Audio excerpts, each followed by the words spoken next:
दयारे दिल न रहा, बज़्म दोस्तां न रही, अमा की कोई जगह ज़ेर आसमां न रही। रवां है आज भी रग रग में खून की मौजें, रवां है आज भी रग रग में खून की मौजें, मगर वो एक खलिश वो मताए जान न रही। लड़ें गमों के अंधेरों से किसकी खातिर हम, लड़ें गमों के अंधेरों से किसके खातिर हम, कोई किरण भी तो दिल में ज़ूफ़िशां न रही। मैं उसको देख के आँखों का नूर खो बैठा, मैं उसको देख के आँखों का नूर खो बैठा, ये ज़िंदगी मेरी आँखों से क्या निहा न रही। ज़ुबां मिली भी तो किस वक्त बेज़ुबानों को, ज़ुबां मिली भी तो किस वक्त बेज़ुबानों को, सुनाने के लिए जब कोई दास्तां न रही। शहरयार के मजमुआ इस्म आज़म जो 1965 ईस्वी में ये मजमुआ आया, उससे जो मुंतखब 5 गज़लें हैं उन्हीं से एक ये भी गज़ल है जो यूजीसी नेट के सिलेबस में शामिल है। तो हेलो दोस्तों, अस्सलाम वालेकुम, कैसे हैं आप सब लोग। मैं हूं अलीम, हाजिर हूं अपने चैनल उर्दू जहां पर। आज इससे पहले मैंने बात की थी मशरक़ी तसव्वुर नक़्द या मशरक़ी शेरियात पर, या उर्दू में मशरक़ी शेरियात से, मशरक़ी दबिस्तान से, मशरक़ी ज़बानों से, मशरक़ी इलाक़ों से क्या क्या चीज़ें ली गई हैं शायरी की या अदब की शेरियात मुरतब करने के लिए। तो आज इस वीडियो में हम बात करने जा रहे हैं मगरिब से क्या क्या चीज़ें ली गई हैं।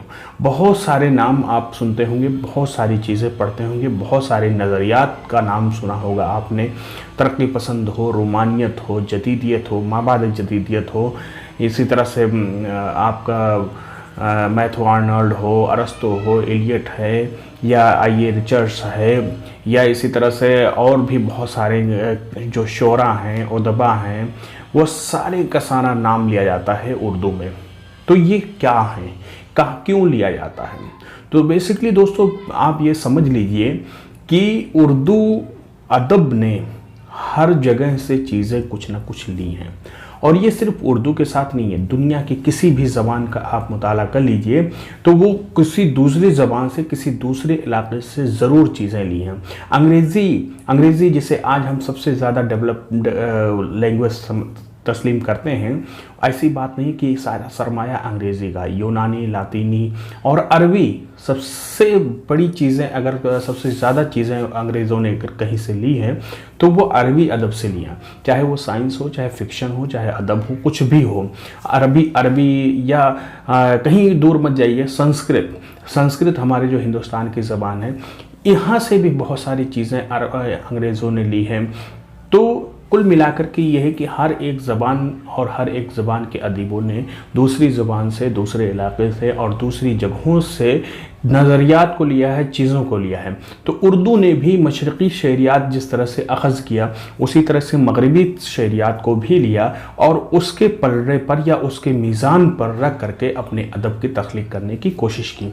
तो आज हम बात करते हैं कि मगरिब से किन किन अदीबों से और किन किन नज़रिया साज नक़ादों से उर्दू में चीज़ें ली गई हैं, जो यूजीसी नेट JRF में जिन जिन लोगों का नाम शामिल है मगरिब से, उन लोगों के बारे में हम बात करते हैं कि उनका क्या नज़रिया है और कौन सी किताबें हैं और अदब पे उनका क्या असर पड़ा है। तो चलिए शुरू करते हैं और बात करते हैं सबसे पहले अरस्तू पर, सबसे पहले अफलातून पर। अफलातून ये जो है अरस्तू का उस्ताद था, और अरस्तू से पहले का इसका ज़माना है, लगभग 400-500 साल पहले का ज़माना है ये, हज़रत ईसा के विलादत से। तो अफलातून जो है ये सुक़रात का शागिर्द था और अरस्तू का उस्ताद था। सुक़रात सबसे पहले, फिर अफलातून, उसके बाद अरस्तू। तो अरस्तू का नाम तो बहुत सारे लोगों ने सुन रखा है, बल्कि ये कह लीजिए चाहे मेडिकल के आप पढ़ाई करिए, चाहे इंजीनियरिंग की पढ़ाई करिए, अदब की पढ़ाई करिए, सोशल साइंस की पढ़ाई करिए, हिस्ट्री की पढ़ाई करिए, पॉलिटिकल साइंस की आप पढ़ाई करिए, कोई भी चीज़ की आप पढ़ाई करिए, सबसे पहले नाम इसी का आता है, अरस्तू का आता है, अफलातून का भी आएगा, सुकरात का भी आएगा। यानी इन तीनों लोगों ने जो आज से लगभग 2,500-3 हज़ार साल पहले जो नज़रिया कायम किया था, उनकी नज़रिए को हम यहाँ पर हर जगह पर इतलाक़ करते हैं। इनकी कोई बाकायदा किताब नहीं, बल्कि बहुत बाद में किताबें उनकी तरतीब दी गई, उनके जो मुकालमे थे या उनके जो कौल थे उनको इकट्ठा करके किताबों की शक्ल दी गई। तो अफलातून का सबसे पहले नाम है यूजीसी नेट जेआरएफ के सिलेबस में, ये सुकरात का शागिर्द था और अरस्तू का उस्ताद था। एकेडमिया इसने बनाई थी, वहाँ पे सारे लोग पढ़ते थे। तो मुकालमात अफलातून के नाम से इसके जो थॉट्स हैं, इसके जो नज़रियात हैं, वो किताब की शक्ल में मौजूद हैं।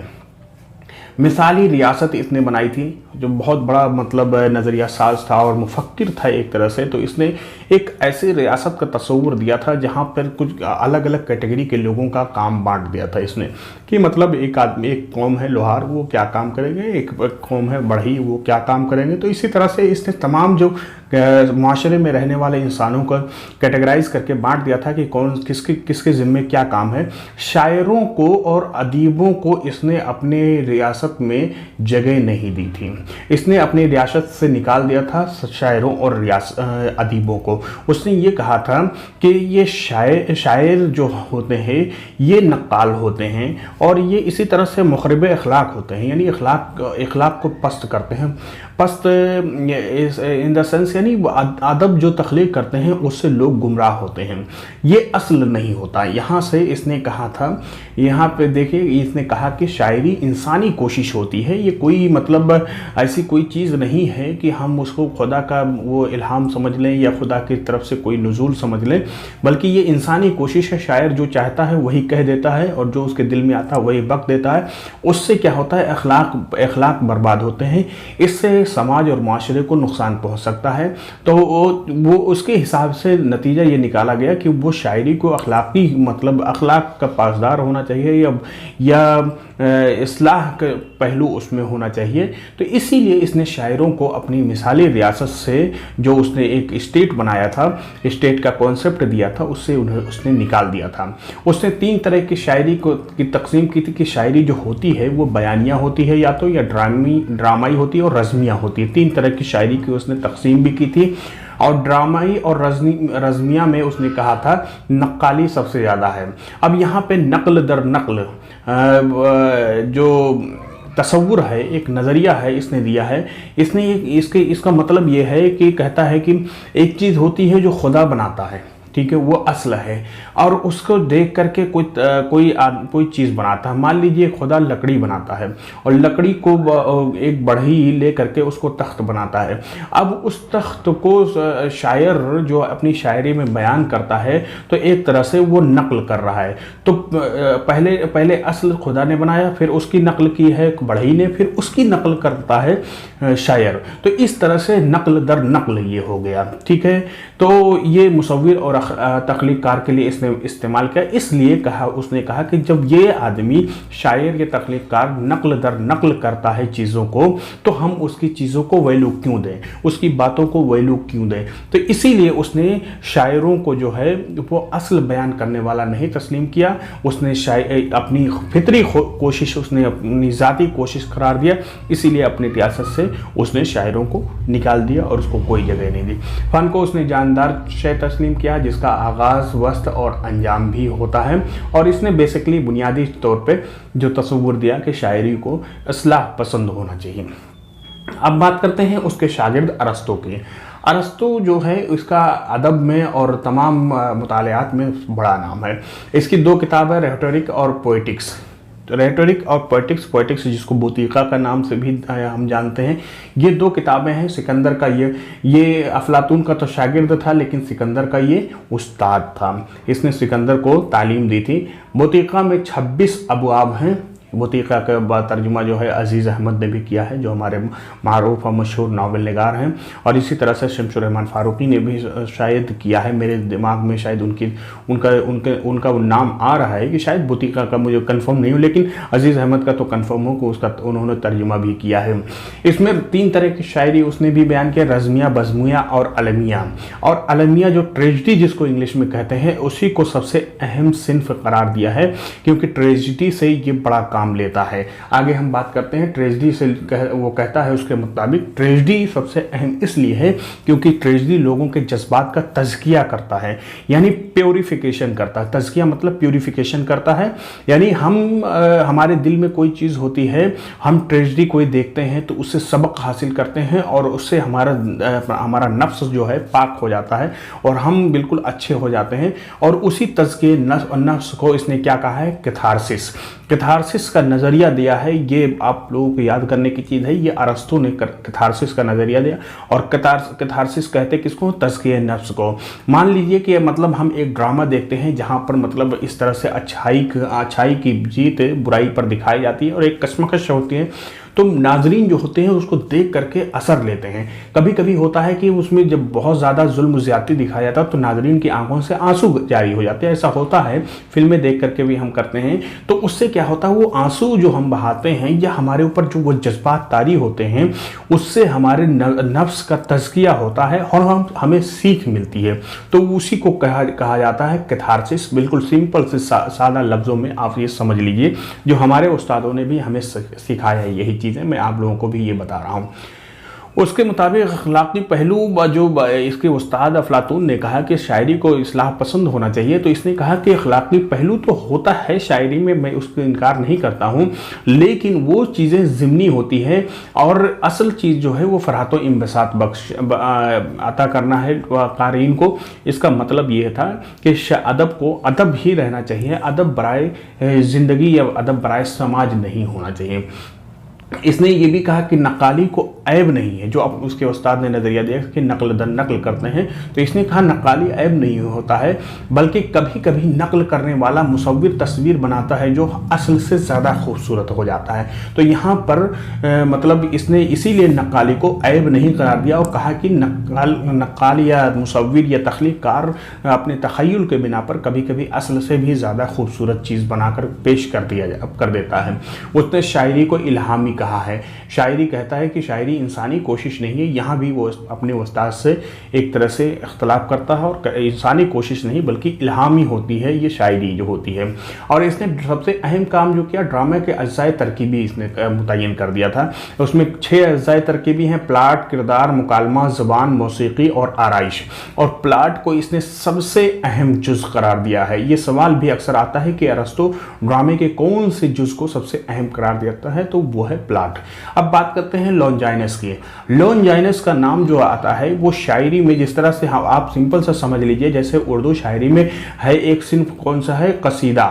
कसीदा है, कसीदे के बारे में आप ने सुन रखा होगा, पढ़ रखा होगा कि कसीदे में ज़बान इस्तेमाल की जाती है बिल्कुल पुरशको होती है और उसमें एक बुलंद ख़याली होती है और उसमें बुलंद एक लहजा होता है, उसमें एक बुलंद मानी पाई जाती है और एक ज़बरदस्त लहजा उसका कसीदे का होता है, यानी तारीफ़ किया जाता है तो ज़मीन और आसमान का कलाबे मिला देते हैं।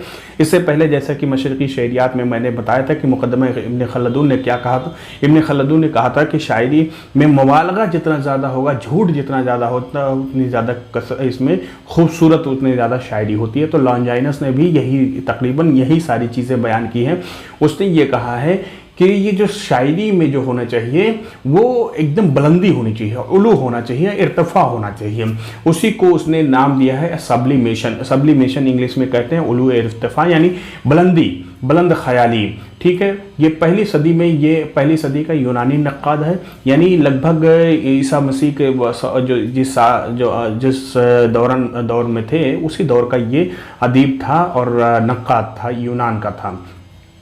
तो इसने सब्लिमेशन का या उलूवियत का जो कहते हैं, आइन लाम वाव और हमज़ा ये ते, उलूवियत का नज़रिया इसने दिया। इंग्लिश में उसको सब्लिमेशन कहते हैं, यानी अज़मत के बारे में भी इसकी किताब है, जो एक किताब का नाम ही अज़मत के बारे में है। उसकी किताब जो तरतीब दी गई है और लोगों के सामने जो पेश की गई है कि अज़मत के बारे में, उसी में इसने उलूवियत का नज़रिया दिया है।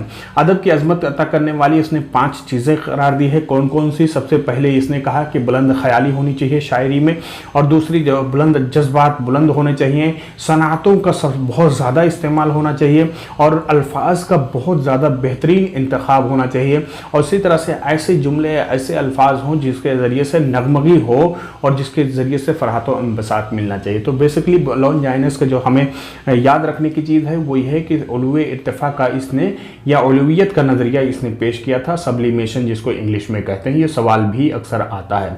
अब बात करते हैं आई.ए. रिचर्ड्स के बारे में। आई.ए. रिचर्ड्स जो है ये अंग्रेज़ी अदब, अंग्रेज़ी नक्काद था। ये एक ऐसा नक्काद है जो अपने आप में बिल्कुल मुनफरिद है। अभी मैं बताता हूँ कि किस तरह से मुनफरिद है। 1893 में इसकी पैदाइश हुई, 1979 में इसका इंतकाल हुआ, यानी 20वीं सदी का ये नक्काद और शायर है। साइंस और शायरी को लेकर के इसने बहस की है।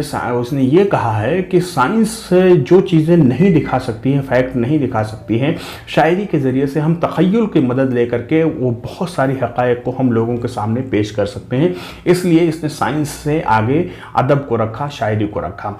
और एंग्लो अमेरिकन न्यू क्रिटिसिज्म का ये मतलब अमेरिकी और एंग्लो अमेरिकन जो होता है नई तनकीद जो थी, उसका सबसे अहम सतून ये है, उसका सबसे अहम सतून ये, इसको वहाब शरीफी साहब ने लिखा है कि ये सबसे अहम सतून है। The principle of literary criticism इसकी अहम किताब है और इसी तरह से मीनिंग ऑफ मीनिंग भी एक और इसकी अहम किताब है। अब इसका अहम जो कारनामा है कि अमली तनकीद में इसका इतना बड़ा नाम है कि ये था प्रोफेसर, उस्ताद था यूनिवर्सिटी का। हमारे यहाँ यूनिवर्सिटी के उस्तादों की तरह नहीं, या इस तरह से जिस तरह से हिंदुस्तान में यूनिवर्सिटी के प्रोफेसर होते हैं उस तरह से नहीं। ये ऐसा प्रोफेसर था जिसने लोगों को हैरान कर दिया। इसने क्या किया, अपने स्टूडेंट्स को मुंतखब किया, उसको अलग अलग नज़में दे देता था। हर एक स्टूडेंट को एक एक ऐसी नज़में दे देता था जिसमें नज़्म निगार का नाम नहीं होता था। यानी अब मिसाल के तौर पे हम ले सकते हैं कि एक स्टूडेंट को इकबाल की नज़्म दे दिया, एक मतलब आपको नून मीम राशिद की नज़्म दे दिया, एक अख्तरुल ईमान की नज़्म दे दिया, एक फिराक गोरखपुरी की नज़्म दे दिया, एक दे दिया सरदार जाफरी की नज़्म, और उसमें नाम हटा दिया, इंशोरा का नज़्म दे दिया। और उसने अपने शागिर्दों से कहता था कि इसके तज़िया करके लेके आओ और जो तुम्हें समझ में आए वो लिखना, जो तुम लिख सकते हो। तो उसके शागिर्द जो होते हैं थे उसकी तज़िया ज़बरदस्त करते थे, बिना ये जाने कि ये नज़्म किसकी है। वो शागिर्दों को नहीं पता होता था कि ये किसकी नज़्म है। फिर वो जो लिख करके लेके आते थे एज इट इज़ ये अपने रिसाले में छाप देता था। इससे क्या है कि बहुत बड़े बड़े शोरा का बखिया उधेड़ कर रख दिया था इसने अपने शागिर्दों के ज़रिए से। तो ये इसका बहुत अहम कारनामा, ऐसा कारनामा कहीं और देखने को नहीं मिलता है, किसी और उस्ताद के ज़रिए से देखने को नहीं मिलता है। मैथ्यू अर्नल्ड का नाम अब आप जान लीजिए, इसका कारनामा क्या है। 1822 में ये पैदा हुआ, 1888 में इसका इंतकाल हुआ। 1888 में इसका इंतकाल हुआ था, 88 में ही टी.एस. एलियट की पैदाइश भी हुई थी। द स्टडी ऑफ पोइट्री इसका सबसे अहम किताबों में से आती है। शायरी को इसने तनकीद आब हयात कहा था, तनकीद हयात कहा था इसने शायरी को, अदब को या शायरी को जो भी कह लीजिए, तनकीद हयात। तनकीद कहते हैं खरे खोटे को मतलब छांट करके अच्छे तरीके से अच्छाई और बुराई बता देना किसी भी चीज़ की। और हयात की तनकीद यानी हयात ज़िंदगी के असल तस्वीर कशी अगर हम किसी चीज़ से कर सकते हैं तो अदब के ज़रिए से, शायरी के ज़रिए से कर सकते हैं। इसका मतलब ये था कि अदब ज़िंदगी का बिल्कुल तर्जुमान है। तो अदब बराए ज़िंदगी का ये हामी था। क्लासिकी शायरी की तरफ इसका रुझान था। रोमानियत से पैदाशुदा अख्तलाफात की वजह से ये क्लासिकी शायरी की तरफ मुड़ गया था। ये मैथ्यू अर्नल्ड थे। अब आखिर में बात करते हैं टी.एस. एलियट के बारे में। टी.एस. एलियट ये यूजीसी नेट जीआरएफ में शामिल आखिरी मगरबी नक्काद हैं, ये नज़रिया साज हैं। इन्होंने जो कारनामे अंजाम दिए हैं, इनकी पैदाइश जो मैंने कहा मैथ्यू अर्नल्ड के जिस साल वफ़ात हुई थी 1888 में पैदा हुए थे, 1965 में इनका इंतकाल हुआ था। और इस वक्त अभी तक के सबसे ज़्यादा मतलब बहस में रहने वाले ये मगरबी नक्काद और अदीब हैं। दी वेस्ट लैंड इनका तवील नज़्म है, इनकी तवील नज़्म है जो 1922 में शाये हुई थी। हम लोग जो मगरिबी अदब जो पढ़ते थे अलीगढ़ में, जो स्पेशल स्टडीज़ मैंने ले रखा था मगरिबी अदब, उसमें वेस्टलैंड शामिल है और बेहतरीन नज़्म है, बेहतरीन इसमें मतलब इनकी तख्लीक है। और दूसरी नज़्म है 1925 में जो द हॉलो मैन इनकी दूसरी नज़्म है। और मर्डर इन द कैथेड्रल ये इनका एक मशहूर ड्रामा है। कैथेड्रल यानी कैथोलिक में चर्च में एक मर्डर जो होता है उसी पर ये कहानी है ये इस ड्रामे की। तो ये बेसिकली 3 इनकी अहम, और बहुत सारी तनकीदी किताबें, बहुत सारे ड्रामे हैं, नज़्मों के मजमूए हैं, ये सब हमें याद रखने की ज़रूरत नहीं है। 1948 में इनको नोबेल प्राइज़ भी दिया गया था अदब के मैदान में। रोमानियत के ये बहुत ज़्यादा खिलाफ थे और क्लासिकियत के हामी थे, लेकिन जदीदियत को बहुत ज़्यादा इन्होंने सपोर्ट भी किया था। अब इसकी मिसाल आप ले लीजिए, जैसे हमारे शमशुर रहमान फारूकी साहब हैं, इन्होंने इनका ज़्यादा काम क्लासिकियत पे है, क्लासिकी अदब से बहुत ज़्यादा मुतासिर होते हैं, लेकिन जदीदियत के ये यहाँ पे बानी है। तो वैसे ही आप टी.एस. एलियट को भी आप समझ सकते हैं। क़दामत परस्त थे ये, शायरी को शख्सियत का इजहार नहीं बल्कि शख्सियत से फ़रार इन्होंने करार दिया है। और शायरी की 3 आवाज़ें इनकी इनका मशहूर मजमून भी है, जिसमें उन्होंने 3 आवाज़ करार दिया है शायरी में। शायर की जो 3 आवाज़ होती है, एक ये तो कि शायर, पहला तो ये है कि शायर खुद से बात करता है पहली आवाज़ में, और दूसरी आवाज़ है शायर सामीन से बात करता है, और तीसरी आवाज़ है कि ड्रामाई कैरेक्टर में तब्दील होकर के तख्लीकार वो अपने जो अपना मौजू होता है या अपना जो बयान होता है उसकी तरसील करता है। ये शायरी की 3 आवाज़ हैं। तो उम्मीद करता हूँ दोस्तों मगरिबी तस्वुर नक़्द का ये मुख्तसरन जो लेक्चर मैंने आप लोगों के सामने पेश किया, इससे आप लोग बहुत हद तक आपका कॉन्सेप्ट क्लियर हो गया होगा। अरस्तु, अफलातून से लेकर के टी.एस. एलियट तक जो मशहूर हैं, जो यूजीसी नेट जेआरएफ के सिलेबस में भी शामिल हैं, अक्सर यूनिवर्सिटी के भी सिलेबस में ये शामिल हैं। लॉन्जाइनस हैं, होरेस वगैरह हैं, इन सब होरेस वगैरह तो यहाँ पे शामिल नहीं है, लेकिन इनके बारे में जो मैंने मालूमात दी हैं आप लोग, उम्मीद करता हूँ बहुत ज़्यादा फ़ायदा मिला होगा और चीज़ें याद रहेंगी, आपके जहन नशीन रहेंगी, अब दोबारा से नहीं भूलेंगी। तो आखिर में बस यही कहूँगा कि आप लोग हमारे चैनल को सपोर्ट करें, सब्सक्राइब करें, लाइक करें, दोस्तों में भी शेयर करें, बताएं और कमेंट करके मुझे मेरी कमियों के बारे में, खूबियों के बारे में जो भी आप कह सकते हैं उसको बताएं। मुझे